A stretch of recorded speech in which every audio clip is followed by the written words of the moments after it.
के अंतर्गत India G20 Bharat ने 2023 में G20 वार्ता के लिए 6 एजेंडा प्राथमिकताएं सामने रखी हैं।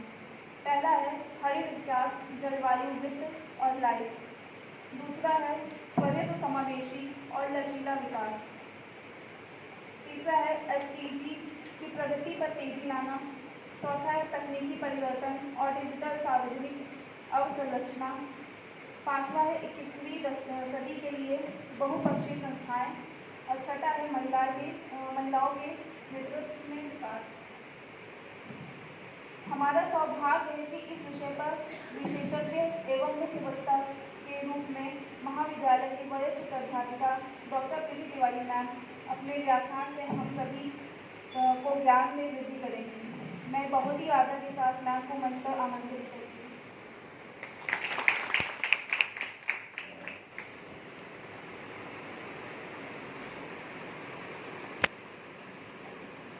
बहुत बहुत धन्यवाद।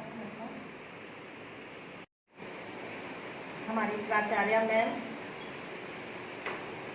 मंच पर उनके साथ बैठे श्री पुष्पेंद्र सिंह सर, इस कार्यक्रम की प्रभारी श्रीमती गौसिया नायार मैडम, मंच का संचालन कर रही हमारी प्रिय छात्रा महिमा सोनकर और प्यारे बच्चों, जैसा कि आप जानते हो 2023 में हमें ये सौभाग्य मिला है कि हम G20 की अध्यक्षता कर पाए।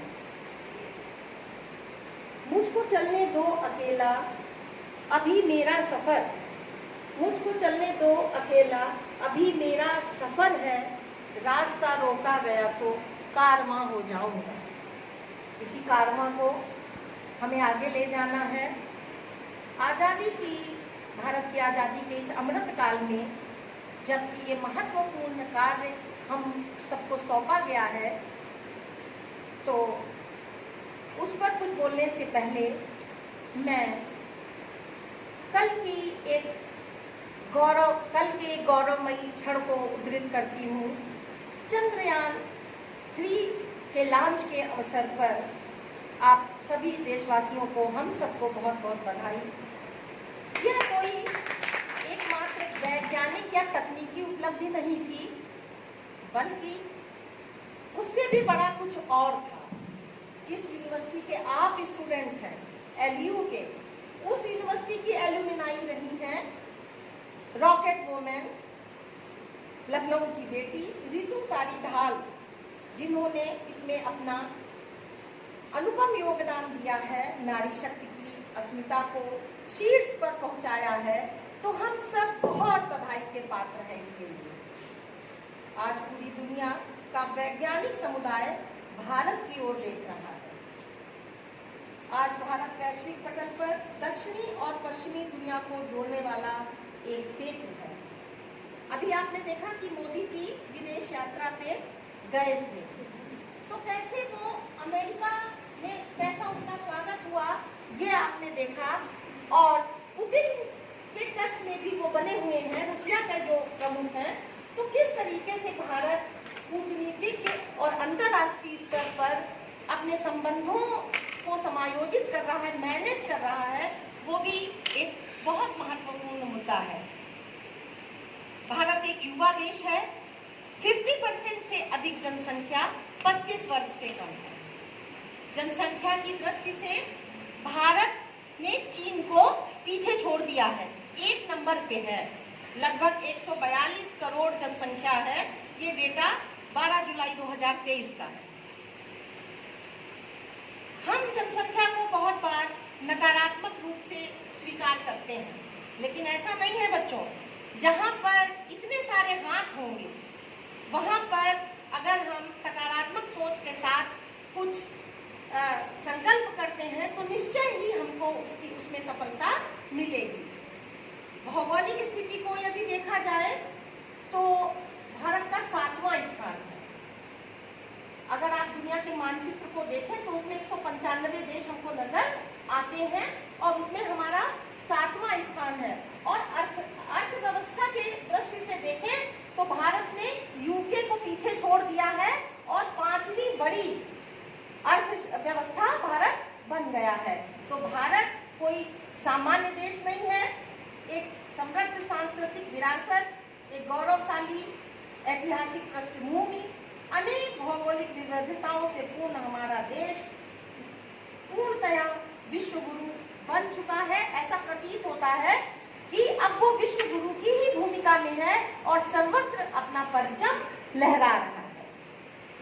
जैसा कि अभी महिमा ने बताया कि 1 दिसंबर 2022 से नवंबर 2023 तक हमको अध्यक्षता करने के लिए मिली है, जिसका मूल मंत्र है वसुधैव कुटुंबकम।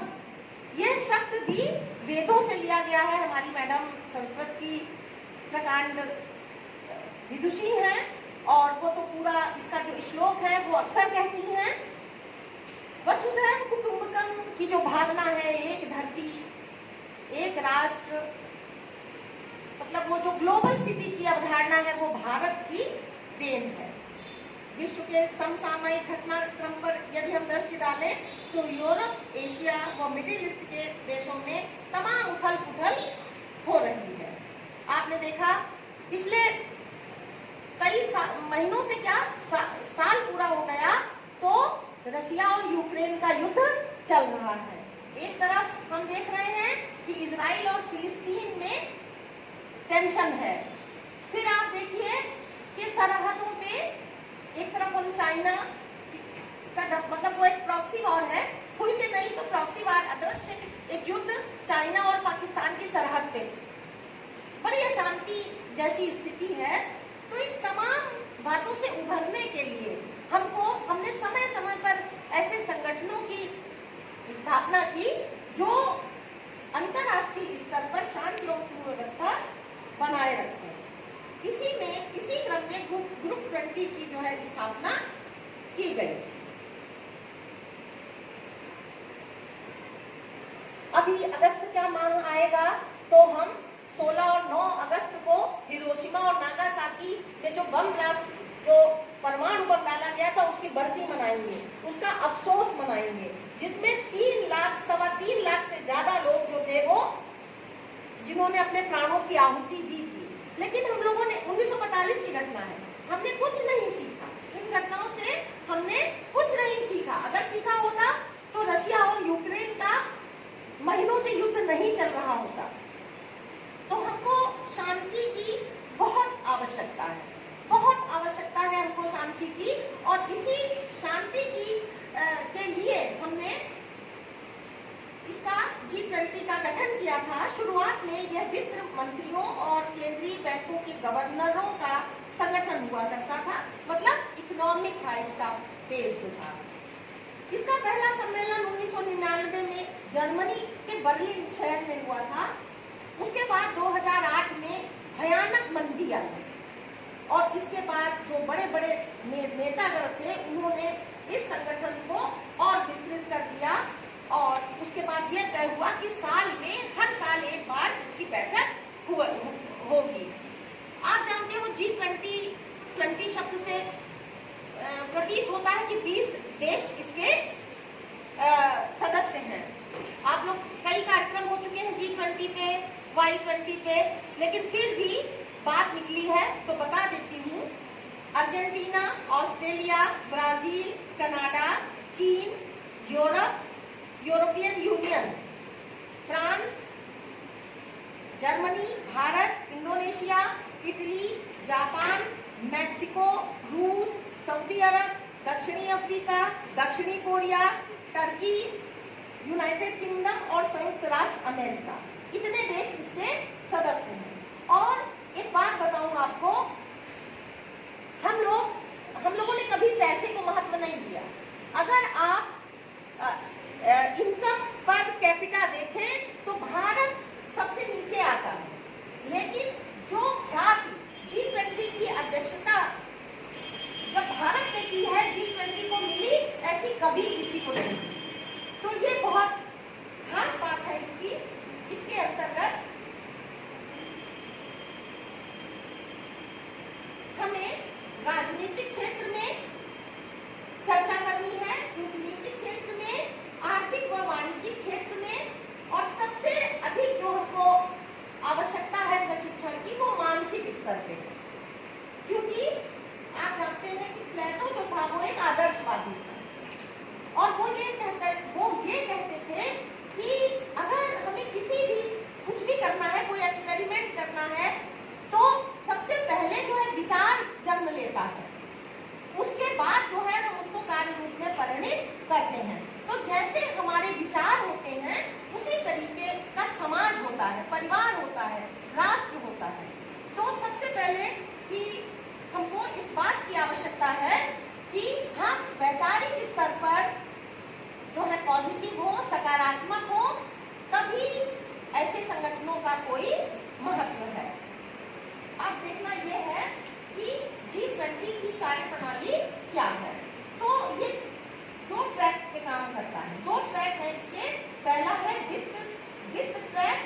शेरपा ट्रैक।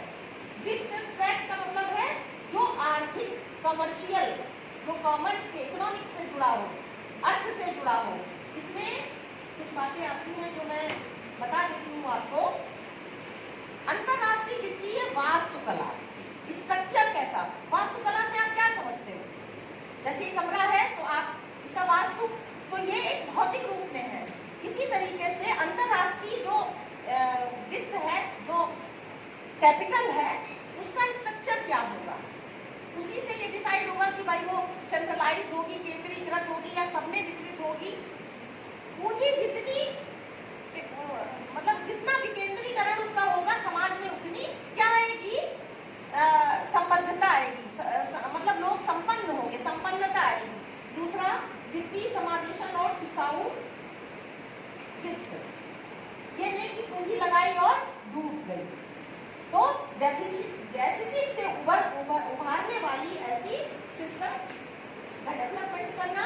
फिर बुनियादी ढांचे के लिए वित्त पोषण, जो इंफ्रास्ट्रक्चर है उसके विकास के लिए वित्त का उपार्जन और जलवायु वित्त। अब देखिए, हम हैं, मतलब इंसान है तो सब है। सबसे पहले तो हम सबसे लड़ सकते हैं, लेकिन वो कहते हैं ना, आग पानी से हम नहीं लड़ सकते। आप लोग रोज टीवी में देखते हो कितनी बारिश हो रही है, कितनी स्थिति खराब है, ज्यादा बाहर नहीं जाते, अपने देश की ही बात करते हैं तो कहते हैं कि सवाई गंगोत्री और जमुनोत्री से निकल के गंगा मैया, जमुना मैया खुद ही दर्शन देने घरों में घुस गई हैं, ऐसे मीम सुनाई दे रहे हैं। तो अगर हम इनमें विजय नहीं पाएंगे तो हम सरवाइव नहीं कर पाएंगे। आज हमने मकान बनाया और कल हमारा पानी में गिर गया तो कैसे काम बनेगा? तो इसलिए जलवायु और उसके बाद कर संबंधी मामले, टैक्सेशन, क्योंकि इससे सरकारें चलती हैं। अगर हम टैक्स की व्यवस्था समुचित नहीं होगी तो क्या होगा कि सरकार कोई ऐसा व्यक्ति तो नहीं है जो कमाई करने जाएगा कहीं, वो टैक्सेशन से पैसा लेता है। इन सभी मुद्दों पर भारत में 40 बैठकें होने की संभावना है। कुछ हो चुकी हैं, कुछ हो रही हैं। G20 का मुख्य उद्देश्य आर्थिक मुद्दों पर विचार करना है। और आपको जान के हैरानी होगी कि इसमें शामिल देशों की कुल जो GDP है वो पूरी दुनिया के अगेंस्ट 80% है। मतलब ये जो 20 देश हैं, ये पूरी दुनिया की 100% में से 80% जो अर्थव्यवस्था है वो उनके पास है। और जो हमारे प्राइम मिनिस्टर साहब ने जो अपना भाषण दिया था, उसको मैं उद्धृत करूंगी आगे, उन्होंने उसको 85 बताया है, मतलब वो करंट डाटा है, 85% है। तो इस तरीके से ये वित्त ट्रैक के बारे में मैंने आपको बताया। अब दूसरा है शेरपा ट्रैक। शेरपा ट्रैक जो है, आपने इससे पहले कि मैं इसके बारे में कुछ बताऊं, मैं कुछ इंटरेस्टिंग आपको शेरपा के बारे में बताती हूँ। जब हम कहीं भी जाते हैं, मान लीजिए हम कहीं घूमने ही जा रहे हैं, तो गाइड का बड़ा महत्व होता है। वही हमको रास्ता बताता है, वही हमको उसकी हिस्ट्री बताता है, वही हमको उसकी ज्योग्राफी, रास्ता मतलब ज्योग्राफी बताता है। शेरपा जो है ये बहुत हाई एल्टीट्यूड्स में रहने वाले लोग हैं, ऊंचे पहाड़ों में।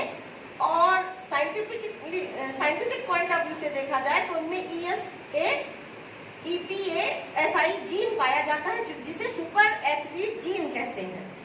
ये एक ऐसा जीन है जो हमको ठंडों में रहने के लिए, ठंड में रहने के लिए हमारी क्षमता को बढ़ाता है। शेरपा पहाड़ों में रहते हैं, हिमालय की वादियों में रहते हैं, नेपाल और टिंगरी काउंटी मतलब तिब्बत में रहते हैं। तो ये क्या करते हैं कि जब पर्वतारोही जाते हैं पर्वतों पे, तो ये उनको हेल्प करते हैं, उनके गाइड की तरह काम करते हैं। इनकी मदद के बिना कोई पर्वतारोही जो है वो माउंट एवरेस्ट फतेह कर ले, ये मुमकिन ही नहीं है। आप लोगों ने नाम सुना होगा माउंट एवरेस्ट पर एडमंड हिलेरी और तेनजिंग नार्गे सबसे पहले पहुंचे थे। और नार्गे जो है इन्होंने ही शेरपाओं को एक जो है वो सम्मान दिलाया। और तो और दामी रीता शेरपा नाम का एक के जो शेरपा हैं, उन्होंने तो 26 बार जो है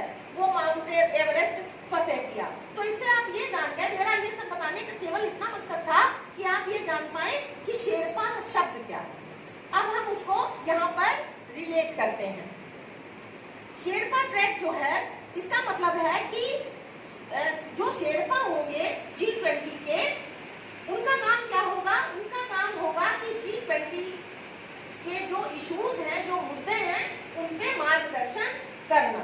नीति आयोग के पूर्व CEO अमिताभ कांत इस समय शेरपा हैं।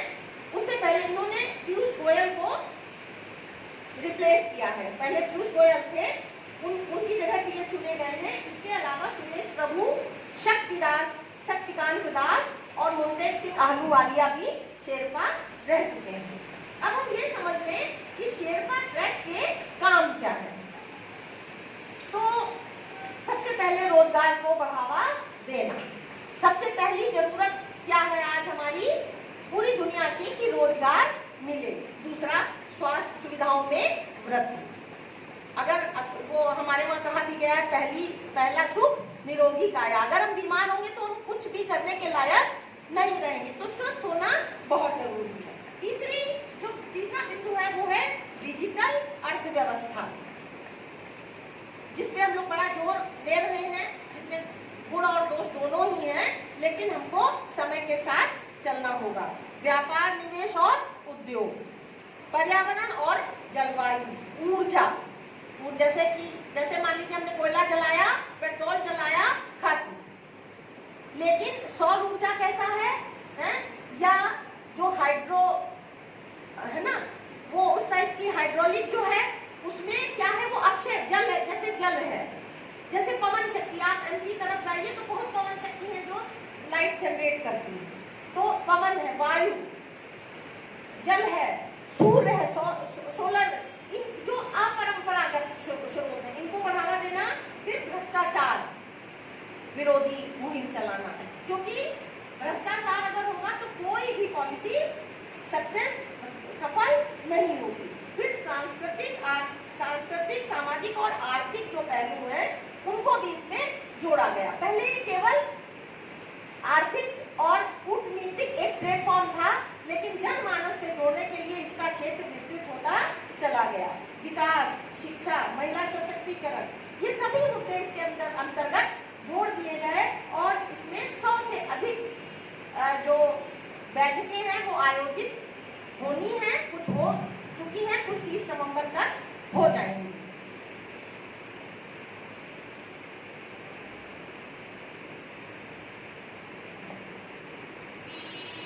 अब हम भारत ने जो है, जो G20 का जो नेतृत्व कर रहा है, तो उसकी लोगो, थीम और वेबसाइट के अनावरण के अवसर पर हमारे माननीय प्रधानमंत्री जी ने जो संबोधन दिया था, उसके कुछ अंश में उद्धृत करती हूँ।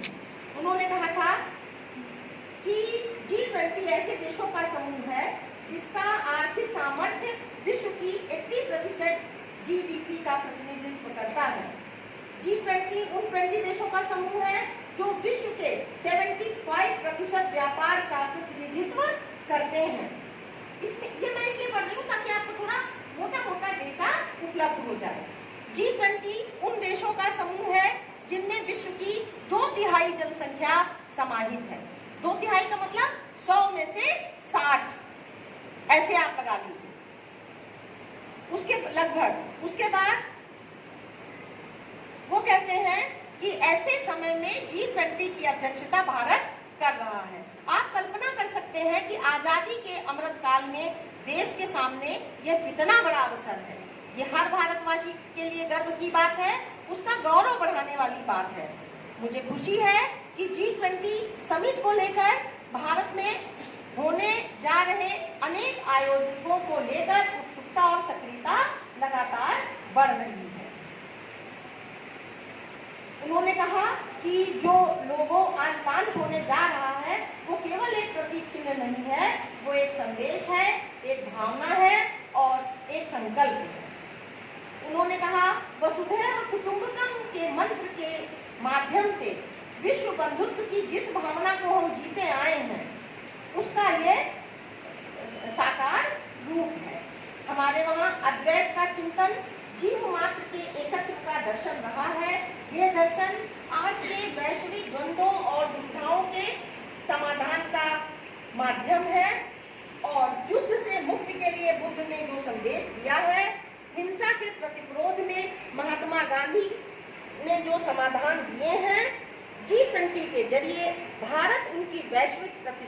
नई ऊर्जा दिला रहा है। तो इस प्रकार से वो अपनी बात कहते हैं। और आपको बताएं कि आप युवाओं को इससे जोड़ने के लिए Y20 को भी इसमें जोड़ दिया गया, क्योंकि मैंने शुरू में ही बताया कि हमारी मोर देन 50% जनसंख्या जो है वो युवा है। भारत इस समय युवाओं का देश कहलाता है और युवा कितना ऊर्जा का जो है उसके अंदर वो होता है, स्रोत होता है। तो और एक दिन अभी हम कहीं जा रहे थे तो हमारी मैम का फोन आया था, एक वेबिनार हुई थी, वो थी युवा मंथन पे, जिस युवा उसमें एक वेबिनार में युवा मंथन मॉडल G20 के माध्यम से युवाओं को जोड़ने की बात उसमें कही गई थी। तो G20 का एक उद्देश्य ये है कि शिक्षा को नई ऊंचाइयों पर ले जाना और रिसर्च व इनोवेशन को बढ़ावा देना।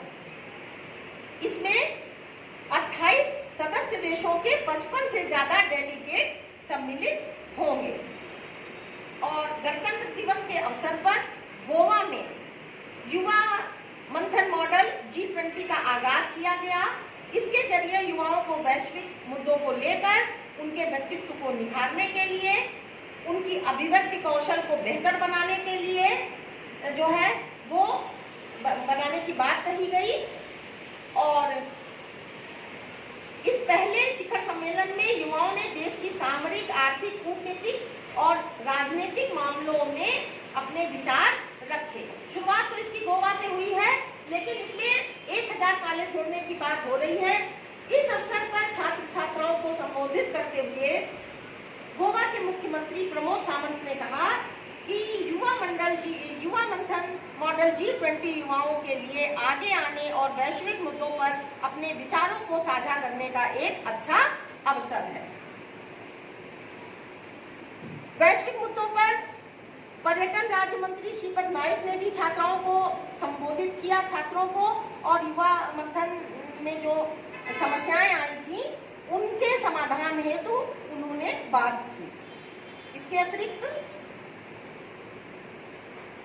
युवा मंथन मॉडल G20 के डायरेक्टर नितिन अग्रवाल ने कहा कि हमारा लक्ष्य जो है वो शैक्षिक संस्थानों तक पहुंचना है और 1 करोड़ छात्रों को इसमें शामिल करना है। युवा मंथन कैंपस शेर्पाओं की भर्ती कर रहा है। जो छात्र रुचि रखते हैं वे अपने शैक्षणिक संस्थानों में मॉडल G20 कार्यक्रमों का आयोजन करेंगे। तो इस प्रकार से घनिष्ठ रूप से आपको इसमें जोड़ दिया गया है।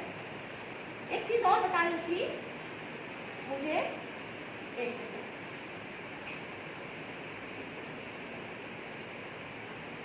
हाँ, भारत का विश्व के मंच पर जो वर्चस्व है उसमें कुछ खास बातें हैं। पहली चीज जो मैं बता चुकी हूँ, रिपीट कर रही हूँ कि ब्रिटेन की अर्थव्यवस्था को भी भारत ने पीछे छोड़ दिया है और वो 5वीं अर्थव्यवस्था बन गया है। दूसरी बात यह है कि भारत जो है वो UN सुरक्षा परिषद का स्थायी सदस्य है। लेकिन अभी कल ही परसों मैं न्यूज़पेपर में पढ़ रही थी, मोदी जी ने बड़ी मतलब जिसको कहते हैं बड़ी सख्ती से ये बात कही है कि भारत को उसका स्थायी सदस्य होना चाहिए। फ्रांस उसका स्थायी सदस्य है। वो फ्रांस जो अपने देश में होने वाली हिंसा को रोक नहीं पा रहा है ना। और जहाँ पे योगी मॉडल की बात कही जा रही, भले वो मजाक में कही जा रही है, सीरियसली इसके मुद्दा नहीं है। तीसरा, मोदी जी ने एक और बात कही और उसको अमेरिका और रशिया दोनों ने माना। उन्होंने कहा UN सुरक्षा परिषद में सुधार होना चाहिए। और 5वीं बात तो आप इससे परिचित ही हैं कि जिस जोश खरोश के साथ, जिस उत्साह के साथ भारत में G20 का आयोजन किया जा रहा है, ऐसा विगत कई वर्षों में किया नहीं गया। G20 का यही उद्देश्य है जो भारत की सनातन संस्कृति का उद्देश्य है कि सर्वे भवन्तु सुखिनः, सर्वे सन्तु निरामया, सर्वे भद्राणि पश्यन्तु, मा कश्चित् दुःख भाग् भवेत्। और अब मैं अंत में हबीब जालिब की कुछ पंक्तियों को उद्धृत करके अपनी वाणी को विराम देती हूँ कि दीप जिसका महलात में ही जले, दीप जिसका महलात में ही जले, चंद लोगों की खुशियों को लेकर चले, वो जो साए में हर मसलहत के पले, ऐसे दस्तूर को सुबह बेनूर को मैं नहीं मानता, मैं नहीं मानता। नमस्कार। लाभप्रद जानकारी प्रदान करने के लिए धन्यवाद। अब मैं महाविद्यालय की प्रेरणा स्रोत परम आदरणीय प्राचार्य मैम से अनुरोध करती हूँ कि वह अपने उद्बोधन एवं आशुवचनों से हम सभी ज्ञानवर्धित करने के कार्य।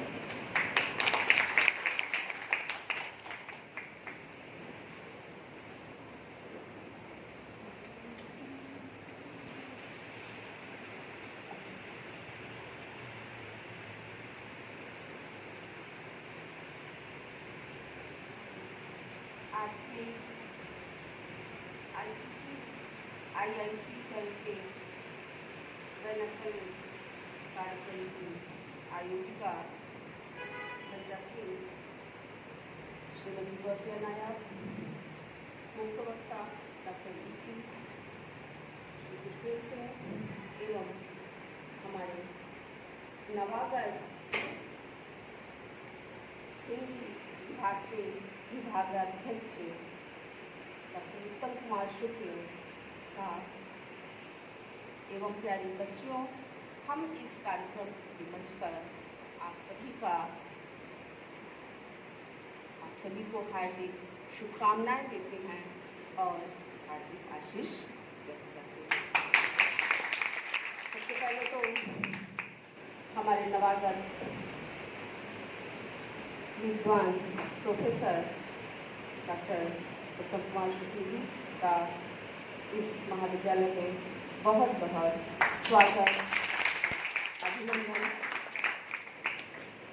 प्यारे बच्चों, आपने अभी आज के इस कार्यक्रम इंडिया एंड G20 कार्यक्रम के बारे में डॉक्टर प्रीति तिवारी मैडम से बहुत सारी बातें सुनी। G20 जो कि भारत के, जिसमें भारत भी सम्मिलित है, विश्व के 20 देशों का एक समूह है जो आर्थिक मसलों पर इसमें भारत अपनी अगवानी कर रहा है और उन सभी देशों को प्रेरित भी कर रहा है जो हमारे संपूर्ण विश्व के स्थायी सदस्य भी हैं और अस्थायी सदस्य भी हैं। इस कार्यक्रम के द्वारा प्रधानमंत्री मोदी ने अपने देश का नाम विश्व में रोशन किया है और पुनः इस कार्यक्रम के द्वारा वे अपने देश की न सिर्फ आर्थिक नीतियों को बल्कि विदेश की नीतियों का भी समन्वय करके अपने देश को एक ऊंचे स्तर पर ले जाना चाहते हैं। अभी कल ही आप लोगों ने देखा कि हमारे वैज्ञानिकों ने विश्व की एक चंद्रयान-3 का प्रक्षेपण करके विश्व के एक सशक्त देशों में सम्मिलित हो गए हैं और अब वहाँ पर चंद्रमा पर रहने की उसके द्वारा एक बस्ती बनाने की योजना है, जैसा कि आप लोग सभी इससे अवगत। प्यारे बच्चों, G20 ना हमारे देश के लिए आर्थिक रूप से अपितु सामाजिक और सांस्कृतिक रूप से भी संपूर्ण विश्व को एक साथ समन्वित करने का प्रधानमंत्री मोदी का जो सपना है वो फलित होगा। हम सब इसके बारे में जानें और इसके विचार को और आगे प्रचारित और प्रसारित करें। प्यारे बच्चों, आज के इस कार्यक्रम का बस इतना ही उद्देश्य था कि आप सभी G20 और Y20 के उद्देश्यों को जानें और इसको पढ़ें, समझें और अपने व्यवहार में उतारें। बच्चों, आपको बहुत बहुत शुभकामनाएं, आशीर्वाद। आप सभी विद्यार्थियों का बहुत बहुत आभार। धन्यवाद।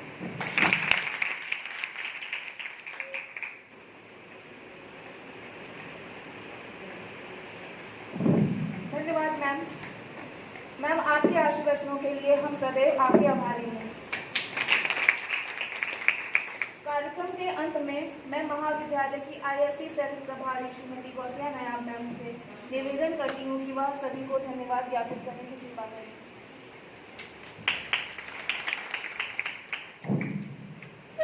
धन्यवाद मैम। IIC सेल द्वारा आयोजित आज का ये कार्यक्रम India and 39 presidency of G20 पर आधारित था, जो कि एक MIC ड्राइवन एक्टिविटी थी IIC सेल की। IIC का उद्देश्य ही है छात्राओं को, युवाओं को, स्पेशली इस बार जो इनकी थीम थी महिलाओं को उद्यमिता में आगे बढ़ाने की। तो इसी सीरीज़ में आज के कार्यक्रम का आयोजन किया गया था और सफलतम इस कार्यक्रम का संचालन हुआ है। इसके लिए पहले तो सभी बधाई के पात्र हैं। सबसे पहले धन्यवाद ज्ञापन के क्रम में मैं सबसे पहले धन्यवाद ज्ञापित करती हूँ महाविद्यालय की परम आदरणीय प्राचार्य मैम का, जो हमेशा प्रत्येक कार्यक्रम में हमारा मार्गदर्शन करती हैं और हम सभी को अपने आशीर्वचनों से अनुग्रहित करती हैं। अपना अमूल्य समय देने के लिए मैं प्राचार्य मैम का हार्दिक धन्यवाद देती हूँ। धन्यवाद मैम। मैं धन्यवाद ज्ञापित करती हूँ आज की हमारी मुख्य वक्ता डॉक्टर प्रीति तिवारी मैम का, जिन्होंने अपने व्याख्यान से हम सभी को बहुत सारी उपयोगी जानकारियाँ प्रदान की। उन्होंने भारत का वैश्विक पटल पे जो आर्थिक प्रगति है, भारत का जो योगदान है और उस प्रगति को और ज़्यादा बढ़ाने के लिए, प्रगति के पथ पे अग्रसर होने के लिए G20 के माध्यम से जो प्रयास किए जा रहे हैं, उन सभी के विषय में हम सबको जानकारी प्रदान की। बहुत बहुत धन्यवाद मैम। मैं धन्यवाद देती हूँ डॉक्टर पुष्पेंद्र सिंह सर का, जिन्होंने अपना कीमती समय इस कार्यक्रम को दिया। और धन्यवाद के अगले क्रम में मैं धन्यवाद देती हूँ हमारे महाविद्यालय परिवार के नए सदस्य डॉक्टर उत्तम कुमार सर का। इस कार्यक्रम के सफल संचालन के लिए मैं महिमा सुनकर को भी धन्यवाद देती हूँ। और इसके साथ ही, इससे पहले कि मैं छात्राओं को धन्यवाद दूँ, मैं ये कहूँगी कि कैलिबर सबके अंदर है और हम सबको अच्छा लगेगा अगर आप आगे बढ़ के आए। महिमा एक नया चेहरा उभर के आई है, जो अक्सर ही मंच का संचालन करती हैं, आप लोगों ने देखा होगा। ये बहुत अच्छी बात है, लेकिन जो महाविद्यालय का उद्देश्य है, जो टीचर्स का उद्देश्य है, जो प्राचार्य मैडम का उद्देश्य है कि हर छात्रा अपने अंदर के कैलिबर को पहचाने, उसे दिखाए, आगे बढ़े। तो मेरा आप सबसे निवेदन है कि आप इस तरह के कार्यक्रम में खुद से आप भी अपने आप को मुखर कीजिए। और ये महाविद्यालय आपको प्लेटफॉर्म दे रहा है, आगे पता नहीं आप कहाँ जाएंगे, मिले फिर कि ना मिले, लेकिन जब यहाँ आपको इतनी सुविधाजनक तरीके से एक प्लेटफॉर्म अवेलेबल कराया जा रहा है, तो आप उसका पूर्ण सदुपयोग कीजिए। और आपने इतने धैर्य से कार्यक्रम में अपना योगदान दिया, उसको सुना, जानकारियाँ ली, इसके लिए मैं आप सभी छात्राओं को धन्यवाद देती हूँ। और एक बार फिर मैं पुनः मंचासीन सभी सम्मानित सदस्यों को धन्यवाद ज्ञापित करती हूँ। Thank you.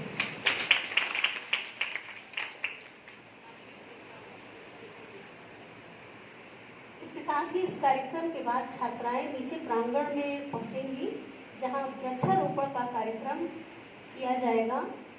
तो ये बहुत खुशी की बात है कि वृक्ष हर साल हम लगाते हैं और इस बार भी लगाएंगे, और जो पौधे रोपित करेंगे, उम्मीद करती हूँ कि आप सब उसको सींचेंगे, उसका ध्यान रखेंगे और महाविद्यालय को सुंदर बनाने में भी अपना योगदान देंगे।